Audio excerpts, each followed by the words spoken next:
Hello everyone, welcome to Education Shelf Live. I am Dr. Riddhi Agarwal and I am here with the third part of Metallurgy Unit. तो आज का part बहुत ज़्यादा important है और बहुत ही अच्छी तरीके से समझना है आज के पार्ट को। आज के पार्ट में हम थर्मोडायनामिक प्रिंसिपल्स जो है मेटलर्जी के उनके बारे में बात करने वाले हैं, जिसमें हम एलिंगम डायग्राम जो है उसको भी देखेंगे। सो गाइज, अपने चैनल पे ज्वाइन बटन आ गया है, तो उसके बारे में अगर आप जानना चाहते हो तो उसको लेके मैंने एक वीडियो बनाया है जिसका लिंक मैं आप लोगों को यहाँ पे दे रही हूँ। इसके अलावा अगर आप लोग MCQ सॉल्व करते वक्त कहीं भी अटक जाते हो तो अपना डाउट जो है आप डाउटनट ऐप के थ्रू सॉल्व कर सकते हो, वो भी इंस्टेंट तरीके से। उस ऐप का लिंक मैंने डिस्क्रिप्शन बॉक्स में दे दिया है और उस ऐप को यूज़ कैसे करना है वो मैं आप लोगों को समझा देती हूँ। कोरोना के वक्त घर बैठे पढ़ाई करो ना, डाउटनट है आपके साथ, जहां आप बस क्वेश्चन की फोटो लेकर तुरंत अपने डाउट का वीडियो सोल्यूशन पा सकते हैं। साथ ही यहाँ कोटा के टॉप टीचर्स जैसे NV सर, GB सर, आकांक्षा मैम, NJ सर के फ्री वीडियो लेक्चर्स भी आपको मिलेंगे। इतना ही नहीं, रोजाना शाम 5 बजे डाउटनट की टीम आकर करेगी देश भर के टॉप IIT JEE और नीट में पूछे गए डाउट सॉल्व, वो भी live. So students, biochemistry, physics, maths में कोई भी आए डाउट तो डाउटनट के साथ उन्हें कर दो आउट। सो स्टार्ट करते हैं हमारे आज के लेक्चर से। तो सबसे पहले हम थोड़ा सा इंट्रोडक्शन ले लेते हैं, आखिर थर्मोडायनामिक प्रिंसिपल्स जो है मेटलर्जी के वो हैं क्या। तो कुछ बेसिक कंसेप्ट्स होते हैं थर्मोडायनामिक्स के, जिनके थ्रू हम जो मेटलर्जिकल ट्रांसफॉर्मेशन की थ्योरी होती है उसे समझ सकते हैं। अब गिब्स एनर्जी जो है वो सबसे ज़्यादा इंपॉर्टेंट टर्म है जो हमारे काम आने वाली है। अब अगर हमें जो वेरिएशन आ रहा है टेम्परेचर में, जिसकी वजह से थर्मल रिडक्शन हम कर रहे हैं, उसको समझना है, और दूसरी तरफ हमें ये चीज़ प्रिडिक्ट करनी है कि एक पर्टिकुलर मेटल ऑक्साइड को रिड्यूस करने के लिए कौन सा रिड्यूसिंग एजेंट सबसे अच्छा रहेगा, तो उसके लिए हमें गिब्स एनर्जी के कुछ इंटरप्रिटेशंस करने होते हैं। Now the criterion for the feasibility of a thermal reduction is that at a given temperature Gibbs energy change of the reaction must be negative. हमने ये हमेशा पढ़ा है कि गिब्स एनर्जी चेंज जो है वो नेगेटिव होना चाहिए। तो यहाँ पे भी वही चीज़ है कि अगर थर्मल रिडक्शन को फिजिएबल बनाना है हमें एक पर्टिकुलर टेम्परेचर पे, तो उसका एक क्राइटेरिया हमें फुलफिल करना ज़रूरी है कि जो हमारा डेल्टा जी हो रहा है, यानी कि गिब्स एनर्जी में जो चेंज आ रहा है वो नेगेटिव होना चाहिए। अब जो चेंज है गिब्स एनर्जी में, वो किसी भी प्रोसेस के लिए एक स्पेसिफाइड टेम्परेचर पे हम कौन सी इक्वेशन से देते हैं, delta G is equals to delta H minus T delta S. तो डेल्टा एच हमें पता है क्या है, एंथैल्पी चेंज है, और डेल्टा एस क्या है, एंट्रोपी चेंज है। तो हमारे पास क्या क्राइटेरिया है कि अगर डेल्टा जी की वैल्यू नेगेटिव में आई तभी हमारा रिएक्शन प्रोसीड करेगा। और डेल्टा जी नेगेटिव कब होगा, उसके लिए दो सिचुएशन हो सकती है। या तो हमारा डेल्टा एस जो है वो पॉजिटिव हो, जिसकी वजह से क्या होगा, जब हम टेम्परेचर इंक्रीज करेंगे तो जो टी डेल्टा एस की वैल्यू है वो माइनस में है, वो इंक्रीज होगी तो डेल्टा एच जो है वो कम हो जाएगा टी डेल्टा एस से। और क्योंकि टी डेल्टा एस माइनस में है, इसलिए बड़ी वैल्यू माइनस में है, तो हमारा डेल्टा जी जो है वो भी माइनस में आ जाए। तो क्या हुआ, इस सिचुएशन में डेल्टा जी नेगेटिव कब होगा, जब हम टेम्परेचर को बढ़ाएंगे और डेल्टा एस हमारा पॉजिटिव हो। सेकंड जो है, अगर हम दो रिएक्शंस की कपलिंग कर रहे हैं, यानी कि रिडक्शन और ऑक्सीडेशन दोनों कर रहे हैं, तो इसकी वजह से डेल्टा जी जो है वो ओवरऑल रिएक्शन के लिए नेगेटिव आएगा और फाइनल रिएक्शन जो है वो फिजिएबल बन जाएगा। इस तरह की कपलिंग जो है उसे हम बहुत ही इजीली एलिंगम डायग्राम से समझ सकते हैं, जिसमें हम जो गिब्स एनर्जी है हमारी, यानी कि डेल्टा आर जी नॉट, उसे टेम्परेचर के साथ प्लॉट कराते हैं अलग अलग ऑक्साइड्स के फॉर्मेशन के लिए। वो भी मैं अभी समझाऊंगी एलिंगम डायग्राम क्या होता है। Now these plots are drawn for free energy changes that occur when 1 gram mole of oxygen is consume.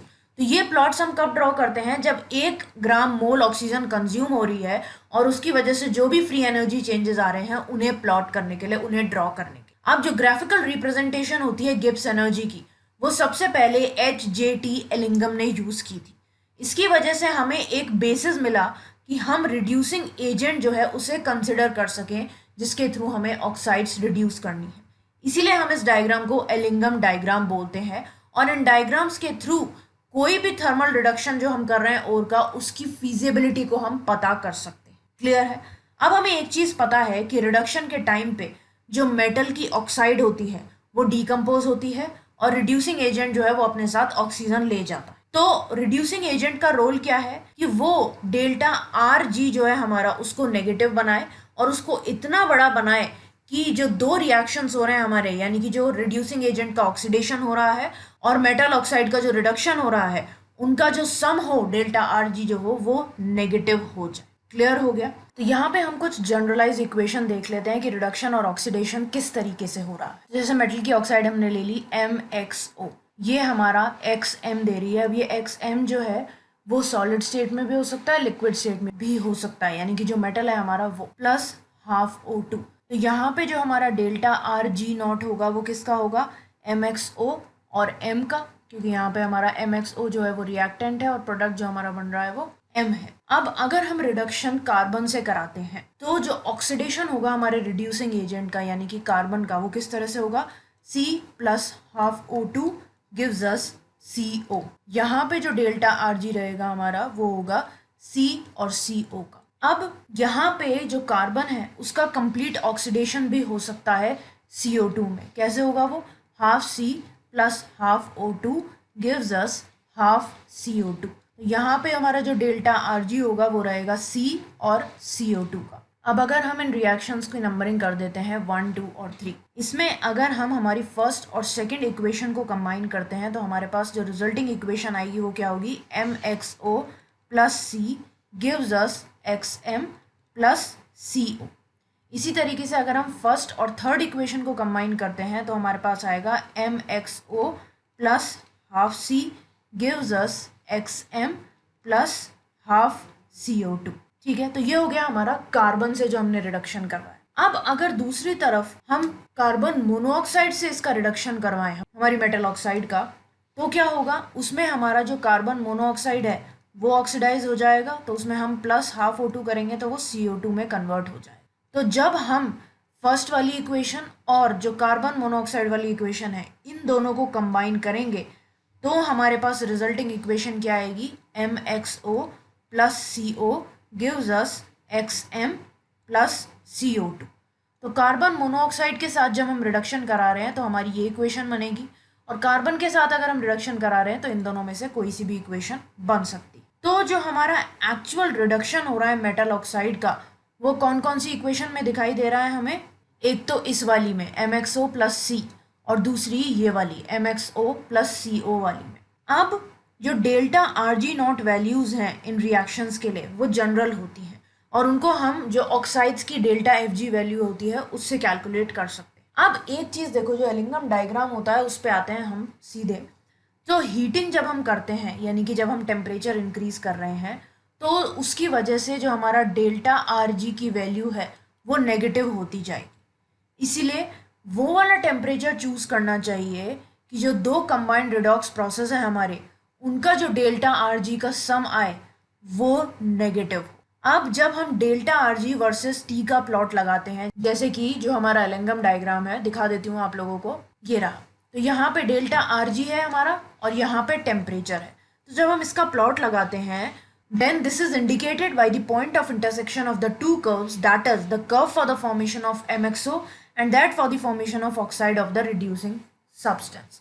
तो ये जो चीज़ आई हमारी, जो सम आया डेल्टा RG का, जो नेगेटिव सम हम कहते हैं, वो यहाँ पे कहाँ इंडिकेट कर रहा है, जहाँ पे हमारे ये दो लाइंस जो है वो इंटरसेक्ट कर रही है, जैसे कि A पॉइंट पे। तो यहाँ पे क्या हो रहा है, जो हमारी MXO है उसके फॉर्मेशन का कर्व और दूसरी तरफ जो रिड्यूसिंग सब्सटेंस है उसकी ऑक्साइड के फॉर्मेशन का कर्व जो है वो यहाँ पे इंटरसेक्ट करेगा। नाउ इस पॉइंट के बाद जो डेल्टा RG0 वैल्यू है वो और ज़्यादा नेगेटिव हो जाएगी कंबाइंड प्रोसेस के लिए, जिसकी वजह से जो MXO का रिडक्शन है वो पॉसिबल हो पाए। अब देखो एक बहुत ही सिंपल ट्रिक बता रही हूँ इसकी एलिंगम डायग्राम को समझने की। अगर सपोज करो जैसे यहाँ पे दिखाई दे रहा है, ये हमारा रिड्यूसिंग सब्सटेंस है और ये हमारी ऑक्साइड है जिसे हमें रिड्यूस करना है और इसके थ्रू हमें मेटल जो है वो गेन करना है। तो जो भी हमारी ऑक्साइड होगी उसको जब हम रिड्यूस करेंगे तो जो हमारा रिड्यूसिंग सब्सटेंस है ना उसकी लाइन इसके नीचे होनी चाहिए जब भी वो रिड्यूस होगा। जैसे सपोज करो यहाँ पे एक छोटा सा एलिंगम डायग्राम बना रही हूँ मैं, ये AgO की लाइन है, ठीक है, इसे हमें रिड्यूस कराना है। तो हमारे पास दो रिड्यूसिंग एजेंट है, कार्बन और कार्बन मोनोऑक्साइड। तो कार्बन मोनोऑक्साइड वाला जो रिड्यूसिंग एजेंट है उसकी लाइन इस तरीके से जा रही है और कार्बन डाइऑक्साइड जो है उसकी लाइन इस तरीके से जा रही है। तो हम जो है कार्बन मोनोऑक्साइड वाला जो है हमारा उसे यूज करेंगे। क्यों? क्योंकि ये हमारी ऑक्साइड जिससे हम मेटल ऑब्टेन करना चाहते हैं उस वाली लाइन के नीचे है। तो हमेशा रिड्यूसिंग एजेंट वाली लाइन जो है वो नीचे होनी चाहिए, तभी वो मेटल ऑक्साइड को रिड्यूस कर पाएगा, नहीं तो वो नहीं कर पाए। ये बात ध्यान रखनी। Okay, now the difference in the two delta Rg values after that point determines whether reduction of the oxide of the element of the upper line is feasible by the element of which oxide formation is represented by the lower line. अब इस point के बाद जो reduction हो रहा है हमारी metal oxide का वो किस चीज पे डिपेंड करेगा कि जो दो डेल्टा Rg नॉट वैल्यूज हैं इन दोनों लाइंस की उनमें डिफरेंस कितना है। अगर डिफरेंस ज्यादा हुआ तो रिडक्शन जो है वो ईजी हो जाए। क्लियर हो गई ये चीज़। तो बहुत इजी है, एलिंगम डायग्राम जो है हमारा बहुत ज़्यादा हार्ड नहीं है। बस ये बात ध्यान रखनी है कि जब भी हमें किसी मेटल ऑक्साइड को रिड्यूस करना है तो हमें ये देखना होगा कि जो रिड्यूसिंग एजेंट हम यूज़ कर रहे हैं उसकी लाइन कहाँ पे है। उसकी लाइन नीचे होनी चाहिए हमारी ऑक्साइड से, नहीं तो वो रिड्यूस नहीं कर पाएगा। अब थोड़ा सा एलिंगम डायग्राम के कुछ लिमिटेशंस, कुछ यूजर्स पढ़ लेते हैं पहले। सो एलिंगम डायग्राम जो है उसमें प्लॉट रहता है हमारा डेल्टा Fg नॉट और टी का, ऑक्साइड्स फॉर्मेशन के लिए जो कॉमन मेटल्स हैं उनकी, और रिड्यूसिंग एजेंट। तो इन दोनों का जो है प्लॉट लगा के रखते हैं हम। अब जैसे सपोज करो एक रिएक्शन ले लिया हमने, 2xm plus O2 gives us 2mxO। तो इस रिएक्शन में गैस जो है वो कंज्यूम हो रही है, O2 गैस कंज्यूम हो रही है। ये हमारा सॉलिड फॉर्म में है और ये भी हमारा सॉलिड फॉर्म में है। तो O2 गैस कंज्यूम हो रही है, इसका मतलब जो मॉलिक्यूलर रैंडमनेस है वो कम हो जाएगी, क्योंकि हमें पता है कि सॉलिड में सबसे कम एंट्रोपी होती है, फिर लिक्विड में उससे ज़्यादा होती है और फिर सबसे ज़्यादा हमारी गैसियस स्टेट में होती है। तो यहाँ पे गैस कंज्यूम हो रही है, तो इसका मतलब हमारी जो एंट्रोपी है वो कम होती जाएगी जैसे जैसे ऑक्साइड का फॉर्मेशन होता जाएगा।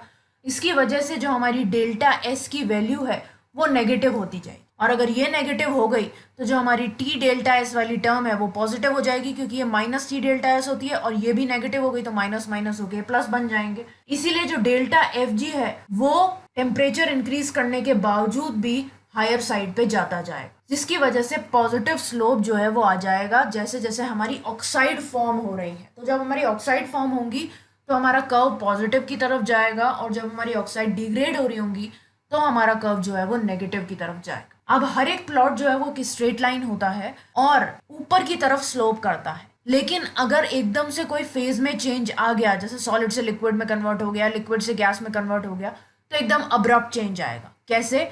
जैसे कि आपको इसमें दिखाई दे रहा है, ये सीधे सीधे जा रहा था ऊपर आराम से, यहाँ पे अब्रप्ट चेंज आया तो ये एकदम से ऊपर चला गया। तो ये होता है। वरना देखो ये वाला जो है हमारा Cu प्लस O2, इसमें कोई फेज चेंज नहीं हो रहा है, तो ये सीधे सीधे ऊपर जाए जा रहा है। तो ये चीज होती है। अगर कोई अब्रप्ट चेंज आएगा तभी वो एकदम से टर्न होगा हमारा slow. Now the temperature at which change occurs is indicated by an increase in the slope on positive side.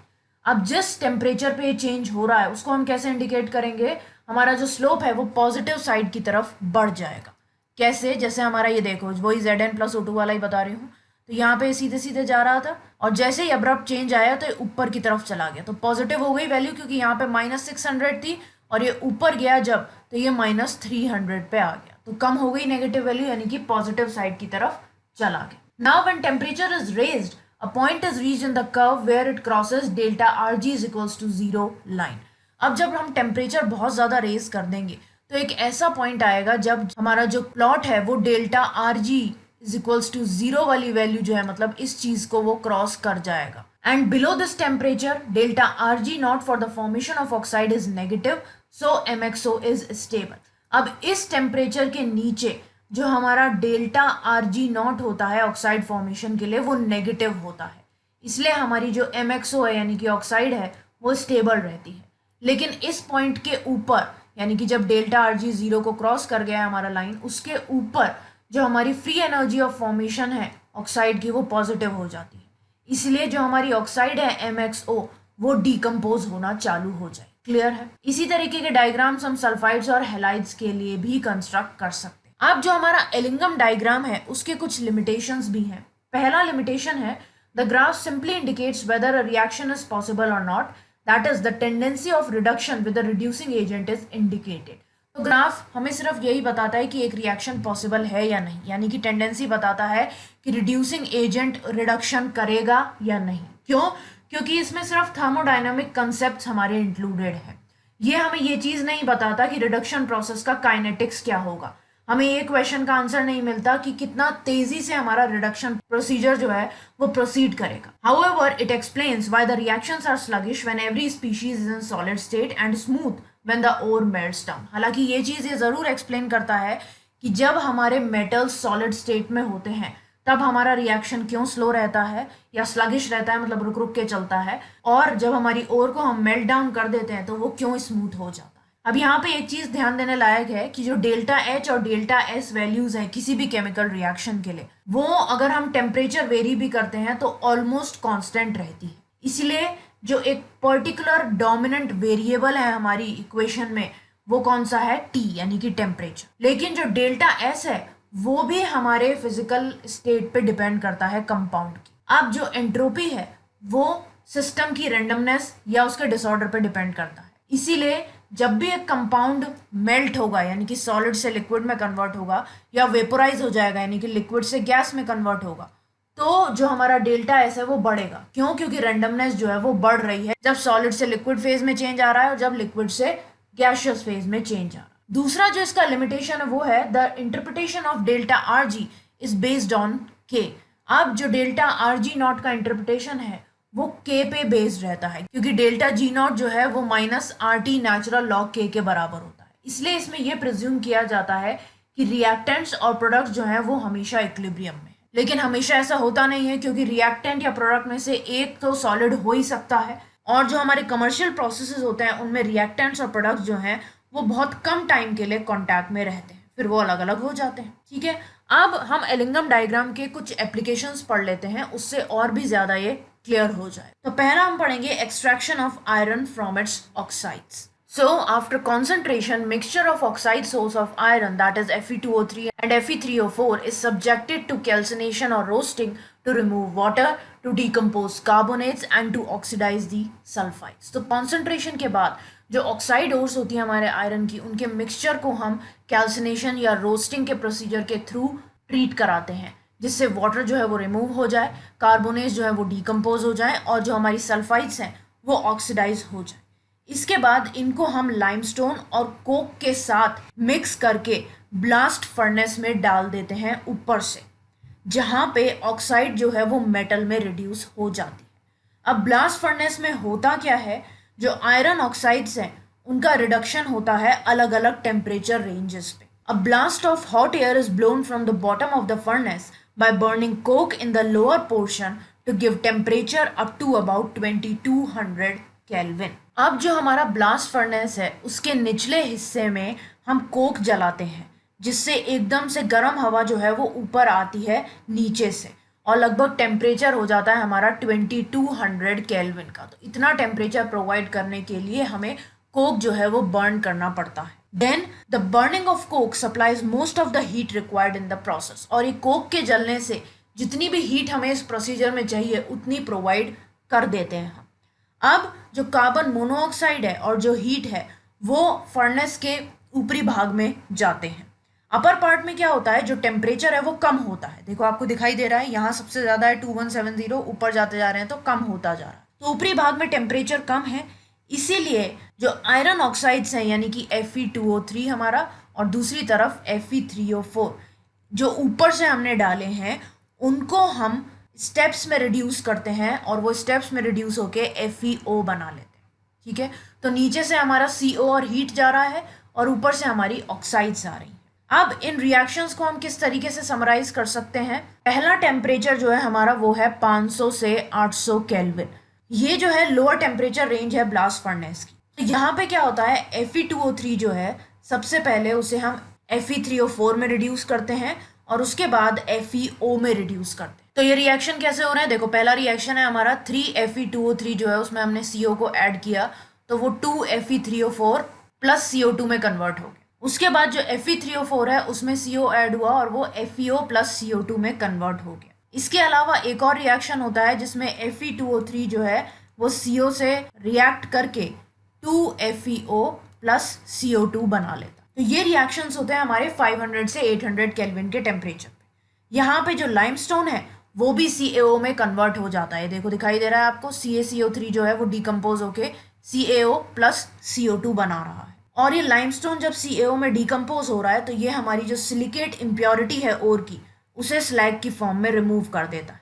अब जो स्लैग है हमारा वो मोल्टन स्टेट में है और वो आयरन से सेपरेट हो चुका है। दूसरा जो हमारा टेम्परेचर रेंज आता है वो है 900 से 1500 केल्विन। यहाँ पे क्या होता है, दो रिएक्शंस है हमारे main, C plus O2 gives us CO और FeO plus CO gives us Fe plus CO2। तो ये दो रिएक्शंस हो रहे हैं यहाँ पे मेन, और ये वो जो स्लैग वाला रिएक्शन है वो यहाँ पे देखो दिखाई दे रहा है। CaO जो है वो SiO2 के साथ मिक्स होके CaSiO3 बना लेगा जो कि स्लैग की फॉर्म में रहेगा। अब इस प्रोसेस में जो एक मेन रिडक्शन स्टेप है वो कौन सा है, जब हमारा FeO जो है वो C के साथ यानी कि कार्बन यानी कि कोक के साथ कंबाइन होके Fe प्लस CO बनाएगा। सो ये रिएक्शन जो है इसको हम ऐसा रिएक्शन की तरह देख सकते हैं जिसमें दो सिंपल रिएक्शंस को हमने कपल किया है यानी कि एक साथ मिलाया है। एक में FeO का रिडक्शन हो रहा है और दूसरे में जो हमारा कार्बन है वो ऑक्सीडाइज होके CO में कन्वर्ट हो रहा है। कौन कौन से हैं वो रिएक्शन? FeO जो है वो रिड्यूस होके हमें Fe प्लस हाफ O2 देगा और दूसरी तरफ कार्बन जो है वो ऑक्सीडाइज होके हमें CO दे देगा। क्लियर है? अब इन दोनों की जो डेल्टा Rg है वो क्या होगी? इसकी जो डेल्टा Rg है वो होगी FeO से Fe और इसकी जो डेल्टा Rg है वो क्या होगी? C से CO। तो जब ये दोनों रिएक्शंस एक साथ हो रहे हैं तो जो नेट गिब्स एनर्जी चेंज होगा वो इन दोनों को कंबाइन करके आएगा जो कि हमारा डेल्टा Rg नॉट के बराबर होगा। अब जो रिजल्टेंट रिएक्शन है वो जब ही होगा जब डेल्टा Rg नॉट आ रहा है हमारा वो नेगेटिव, ठीक है।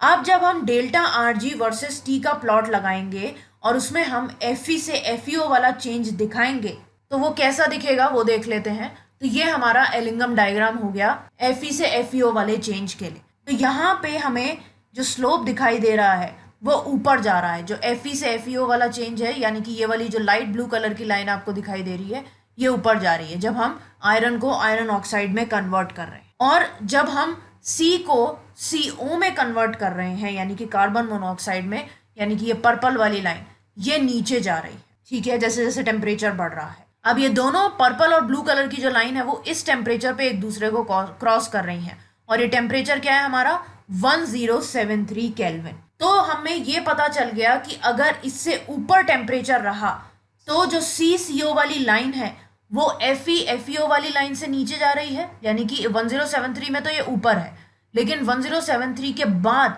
ये वाली लाइन जो है वो नीचे हो गई है FeO वाली लाइन से। तो 1073 केल्विन से ऊपर यानी कि 900 से 1500 केल्विन वाली जो रेंज है हमारी उसमें जो हमारा कोक है वो FeO को रिड्यूस करेगा और खुद वो CO में ऑक्सीडाइज हो जाएगा। क्लियर है? बहुत ही इजी है ये चीज़ कि 1073 केल्विन के बाद ये चीज़ होगी, क्योंकि पहले नहीं हो सकती, क्योंकि पहले में जो हमारा रिड्यूसिंग एजेंट है उसकी लाइन ऊपर है और जिस मेटल ऑक्साइड को हमें रिड्यूस करना है उसकी लाइन नीचे है।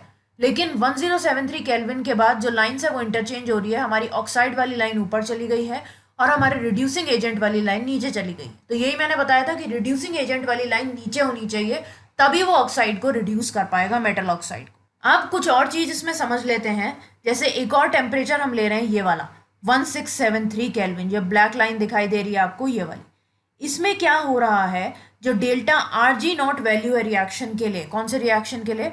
2FeO gives us 2Fe plus O2। तो इसके लिए जो हमारी डेल्टा Rg नॉट वैल्यू है वो आ रही है प्लस 341 किलो जूल्स पर मोल। क्यों? क्योंकि यहाँ पे जो Fe से FeO वाला चेंज हो रहा है उसका रिवर्स हो रहा है, क्योंकि यहाँ पे FeO जो है वो Fe में कन्वर्ट हो रहा है, तो यहाँ पे पॉजिटिव हो जाएगा। दूसरा रिएक्शन जो है हमारा वो है C प्लस O2 जो है वो CO में कन्वर्ट हो रहा है, तो इसकी जो डेल्टा Rg वैल्यू है वो है -447 किलो जूल्स पर मोल। तो अगर हम इस ओवरऑल रिएक्शन के लिए, इन दोनों रिएक्शंस के लिए डेल्टा Rg की वैल्यू कैलकुलेट करेंगे तो वो कितनी आएगी? -53 किलो जूल्स पर मोल, क्योंकि जो हमारा माइनस वाला वैल्यू है वो बड़ी है और प्लस वाली वैल्यू छोटी है। तो इसका मतलब क्या है कि ये वाला जो हमारा रिएक्शन है यानी कि FeO plus C gives us Fe plus CO, ये फीजेबल है क्योंकि डेल्टा Rg की वैल्यू जो है वो नेगेटिव आ रही है। इसी तरीके से जो Fe3O4 और Fe2O3 का रिडक्शन हो रहा है CO से लोअर टेम्परेचर पे, उसको भी हम इसी तरीके से एक्सप्लेन कर सकते हैं। क्लियर हो गया? तो बस यही चीज़ ध्यान रखनी है कि एक तो डेल्टा Rg की वैल्यू नेगेटिव होनी चाहिए अगर हमें ऑक्साइड से मेटल बनाना है, और दूसरी तरफ जो रिड्यूसिंग एजेंट वाली लाइन है वो मेटल ऑक्साइड वाली लाइन से नीचे होनी चाहिए। अब जो आयरन हमें ऑब्टेन होता है ब्लास्ट फर्नेस से, उसमें लगभग 4% कार्बन होता है और बहुत सारी इम्प्योरिटीज होती हैं अलग अलग अमाउंट में। अब वो इम्प्योरिटीज कौन कौन से फॉर्म में हो सकती है? सल्फर, फॉस्फोरस, सिलिकॉन और मैंगनीज। अब इस आयरन को हम पिग आयरन बोलते हैं, जो हमें ब्लास्ट फर्नेस से मिलता है। मैं आपको डायग्राम में भी दिखा देती हूँ। ये देखो, ये स्लैग हमारा निकल गया यहाँ पे, और जो हमारा मोल्टन आयरन हमें मिला वो पिग आयरन की फॉर्म में हमें मिलता है। इसको हम अलग अलग शेप में मोल्ड कर सकते हैं। अब जो हमारा कास्ट आयरन है वो पिग आयरन से डिफरेंट होता है, और उसको हम बनाते कैसे हैं? जब हम पिग आयरन को स्क्रैप आयरन के साथ और कोक के साथ हॉट एयर ब्लास्ट में मेल्ट करते हैं। तो उसमें क्या है, जो हमारा कास्ट आयरन है उसमें थोड़ा सा कार्बन का कंटेंट कम रहता है, 3% होता है। जैसे पिग आयरन में तो 4% है, लेकिन कास्ट आयरन में 3% होता है, और काफी हार्ड और काफी ब्रिटल होता है। ब्रिटल मतलब क्या होता है? जैसे एकदम से जो टूट जाए ऊपर से गिराने पे, काफी हार्ड जो चीज होती है, जैसे ग्लास जो होता है हमारा, वो ब्रिटल होता है। तो वही चीज होती है, जो हमारा कास्ट आयरन है वो हार्ड होता है बहुत ज्यादा और ब्रिटल भी होता है। क्लियर है? अब आगे क्या रिएक्शंस होते हैं इसमें? जो रॉट आयरन है या जो मेलिएबल आयरन है वो प्योरेस्ट फॉर्म होता है कमर्शियल आयरन की, और उसको हम कास्ट आयरन से प्रिपेयर करते हैं। मतलब कि पिग आयरन से हमने कास्ट आयरन प्रिपेयर किया, और फिर कास्ट आयरन से हम रॉट आयरन प्रिपेयर करेंगे। कैसे प्रिपेयर करते हैं? जब हम जो इम्प्योरिटीज प्रेजेंट होती हैं कास्ट आयरन में, उनको हमें ऑक्सीडाइज कराना होता है। उसको हम रेवर्बरेटरी फर्नेस जो होता है उसमें ऑक्सीडाइज कराते हैं। और ये जो हमारा रेवर्बरेटरी फर्नेस होता है, इसकी लाइनिंग हम हेमेटाइट से करते हैं। क्लियर हो गया? तो पिग आयरन से कास्ट आयरन बना दिया हमने, कास्ट आयरन से रॉट आयरन बना दिया। और ये बात ध्यान रखनी है कि रॉट आयरन जो है वो प्योरेस्ट फॉर्म है कमर्शियल आयरन का। अब ये जो हेमेटाइट है ये करता क्या है? जो कार्बन है उसको कार्बन मोनोऑक्साइड में ऑक्सीडाइज करा देता है, यानी कि Fe2O3 plus 3C gives us 2Fe plus 3CO। अब इसमें हम लाइमस्टोन जो है उसको फ्लक्स की तरह ऐड करते हैं, और सल्फर, सिलिकॉन, फॉस्फोरस जो है उन्हें ऑक्सीडाइज करा देते हैं, और वो स्लैग में पास ऑन हो जाती है, यानी कि जो इम्प्योरिटीज है उसमें चली जाती है अलग से। फिर हम मेटल को रिमूव कर लेते हैं और उसको स्लैग से फ्री कर देते हैं रोलर्स के थ्रू पास कर। ठीक है, अब आते हैं हमारे नेक्स्ट एग्जाम्पल पे, जो कि है extraction of copper from cuprous oxide. So अगर हम ऑक्साइड्स फॉर्मेशन का ग्राफ लेंगे, वही एलिंगम डायग्राम अगर हम देखें डेल्टा आरजी वर्सेस टी का, तो उसमें Cu2O वाली लाइन जो मैंने आपको दिखाई थी वो ऑलमोस्ट हमारी ऊपर आ रही थी। एक बार फिर से दिखा देती हूँ वो वाली लाइन। ये देखो, Cu प्लस O2 वाली लाइन जो है सबसे ऊपर है हमारी Cu2O। सो इसको रिड्यूस करना बहुत ईजी हो जाता है, क्योंकि इसको हम डायरेक्टली कोक से हीट करा के रिड्यूस कर सकते हैं, क्योंकि C+O2 वाली लाइन भी हमारी इसके नीचे है जिसमें हम CO2 बना रहे हैं, या और CO+O2 वाली लाइन भी नीचे आ रही है, तो इसको रिड्यूस कराना ईजी हो जाता है। अब जो हमारी C से CO वाली लाइन जा रही है और जो C से CO2 वाली लाइन जा रही है, ये दोनों ही जो है लोअर पोजीशन पे है ग्राफ में, पर्टिकुलरली 500 से 600 केल्विन के बाद, मतलब कि ऑलमोस्ट यहाँ के बाद ये दोनों ही जो है वो नीचे हैं। जैसे जो हमारी C और O2 वाली लाइन है वो हालांकि स्टार्टिंग में इससे ऊपर है, लेकिन बाद में नीचे आ गई, ये वाली लाइन हो गई। और दूसरी जो हमारी लाइन है C से CO2 वाली लाइन, वो तो इसके नीचे ही चल रही है। तो ये दोनों लाइंस जो है इसके नीचे है। However, many of the ores are sulfides and some may also contain iron. अगर हमें कॉपर की ऑक्साइड वाली ओर को रिड्यूस करना है तो हम कोई सा भी मेथड यूज कर सकते हैं, CCO वाला भी और CCO2 वाला। लेकिन जो हमारी कॉपर की ओर्स होती है मोस्टली, उनमें वो सल्फाइड ओर्स होती हैं, और कुछ में आयरन भी होता है। तो ये जो सल्फाइड ओर्स होती हैं इनको सबसे पहले हम रोस्ट करवाते हैं या स्मेल्ट कराते हैं, जिससे हमें ऑक्साइड्स मिल जाएं। जैसे 2Cu2S plus 3O2 will give us 2Cu2O plus 2SO2। अब ये जो हमें ऑक्साइड मिली, इसे हम आराम से कोक के साथ रिएक्ट करवा के मेटालिक कॉपर में कन्वर्ट करा देते हैं। कैसे? Cu2O plus C gives us 2Cu plus CO। अब एक्चुअल प्रोसेस में जो ओर है उसको हम एक रेवर्बरेटरी फर्नेस में हीट कराते हैं सिलिका के साथ मिक्स करा के। फर्नेस में जो आयरन ऑक्साइड है वो आयरन सिलिकेट की तरह बाहर निकल जाता है स्लैग की फॉर्म में, और जो कॉपर प्रोड्यूस होता है वो कॉपर मैट की फॉर्म में प्रोड्यूस होता है। इसमें Cu2S भी होता है और FeS भी होता है। ठीक है, और जो हमारा आयरन निकला सिलिकेट की फॉर्म में, उसका रिएक्शन कैसे होता है? FeO plus SiO2 gives us FeSiO3। अब जो कॉपर मैट है उसको हम चार्ज करते हैं सिलिका लाइंड कन्वर्टर में। कुछ सिलिका जो है उसको हम ऐड करते हैं और हॉट एयर ब्लास्ट जो है उसको ब्लो कराते हैं, जिससे जो भी हमारा बचा खुचा FeS, FeO, Cu2S, Cu2O है वो मेटालिक कॉपर में कन्वर्ट हो जाए। तो कौन कौन से रिएक्शंस होते हैं वो देख लेते हैं। पहला रिएक्शन है हमारा 2FeS प्लस 3O2 का, तो ये हमें दे देगा 2FeO प्लस 2SO2। दूसरा रिएक्शन जो होगा हमारा वो होगा FeO जो हमारा मिला उसे हम SiO2 से रिएक्ट करवा देंगे, वो FeSiO3 बना लेगा, तो ये स्लैग बना लेगा हमारा और ये हट जाएगा। नेक्स्ट जो हमारा रिएक्शन है वो है 2Cu2S का, ये हमारा 3O2 से रिएक्ट करेगा और 2Cu2O प्लस 2SO2 बना देगा। उसके बाद जो 2Cu2O है हमारा, ये किसके साथ रिएक्ट करेगा, Cu2S के साथ, और 6Cu प्लस SO2 दे देगा। अब जो हमारा कॉपर हमें मिलता है सॉलिड फॉर्म में, उसकी ब्लिस्टर्ड अपीयरेंस होती है। ब्लिस्टर मतलब क्या होता है, जैसे ये एक सॉलिड सरफेस है और उस पर हल्की हल्की सी ऐसे आउटग्रोथ्स रहती हैं, जैसे आपके शरीर पे कभी कभी फुंसियाँ सी हो जाती हैं, वो चीज़ होगी। तो ब्लिस्टर्ड अपीयरेंस रहता है क्योंकि SO2 जो है वो बाहर निकलता है, इसकी वजह से इसको हम ब्लिस्टर कॉपर भी बोलते हैं। क्लियर हो गया। तीसरा जो हमारा एग्जाम्पल है वो है extraction of zinc from zinc oxide. तो जिंक ऑक्साइड का रिडक्शन जो है वो भी हम कोक के थ्रू ही कराते हैं, और इस केस में जो टेम्परेचर होता है हमारा वो ज्यादा होता है अगर हम कॉपर से कंपेयर करें। और हीटिंग के पर्पस के लिए ऑक्साइड जो है उसे हम पहले ब्रिकेट्स में कन्वर्ट करते हैं कोक और क्ले के साथ। ब्रिकेट्स क्या होते हैं, छोटे छोटे वही सॉलिड के ब्लॉक्स होते हैं, उन्हें हम ब्रिकेट्स बोलते हैं। तो जो हमारा ZnO है plus C, it will give us Zn plus CO, और ये होता है 1673 केल्विन।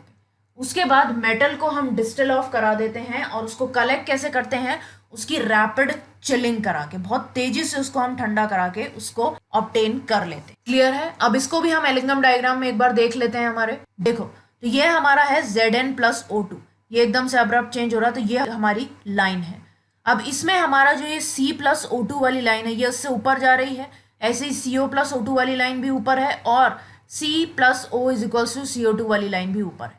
लेकिन हायर टेम्परेचर्स पे ये लाइंस जो है वो नीचे जा रही हैं, इसीलिए इसके रिडक्शन के लिए हमें हायर टेम्परेचर चाहिए होता है, क्योंकि लोअर टेम्परेचर पे जो रिड्यूसिंग एजेंट्स वाली लाइन है वो सब इससे ऊपर होती है, लेकिन हाई टेम्परेचर पे वो इससे नीचे चली जाती है। तो देखो ये दोनों लाइंस जो है वो नीचे चली गई, और हाई टेम्परेचर पे जाएंगे हम तो जो ये वाली लाइन है हमारी ये भी नीचे जा रही है, लेकिन बहुत हाई टेम्परेचर। ठीक है, क्लियर हो गया। तो मैं होप करती हूँ कि आपको एलिंगम डायग्राम अच्छी तरीके से समझ में आ गया होगा।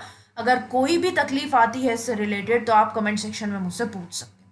लेकिन दो चीज़ें जो आपको ध्यान रखनी है कि किसी भी रिएक्शन को आगे बढ़ाने के लिए एक तो डेल्टा Rg है जो है हमारा वो नेगेटिव होना चाहिए, दूसरी तरफ जिस ऑक्साइड को हम रिड्यूस कर रहे हैं तो जो रिड्यूसिंग एजेंट है उसकी लाइन नीचे होनी चाहिए, ऊपर नहीं। अगर ऊपर होगी तो वो उस ऑक्साइड को, मेटल ऑक्साइड को रिड्यूस नहीं कर पाएगा। ये दो चीज़ें ध्यान रखनी है तो आप इजीली किसी भी रिडक्शन की फीजिबिलिटी जो है वो पता कर सकते। ठीक है, सो मैं होप करती हूँ कि आपको आज का पार्ट अच्छी तरीके से समझ में आ गया होगा। सो लाइक का बटन दबा देना, शेयर करना अपने फ्रेंड्स के साथ, चैनल को सब्सक्राइब कर देना, और सब्सक्राइब करने के बाद जो बेल आइकन है उसे दबा देना, जिससे आप लोगों को नोटिफिकेशन मिल जाएगा जैसे ही वीडियो प्रीमियर होने वाला होगा। आप लोग Twitter, Facebook, Instagram, Gradeup, WhatsApp, इन सब जगह मुझे ज्वाइन कर सकते हो। इन सब के लिंक मैंने डिस्क्रिप्शन बॉक्स में दे दिए हैं। इसके अलावा 11th और 12th केमिस्ट्री की प्लेलिस्ट का लिंक भी आपको डिस्क्रिप्शन बॉक्स में मिल जाएगा। ओके, सो आज के लिए बस इतना ही। That's all for today guys, thanks for watching, bye bye.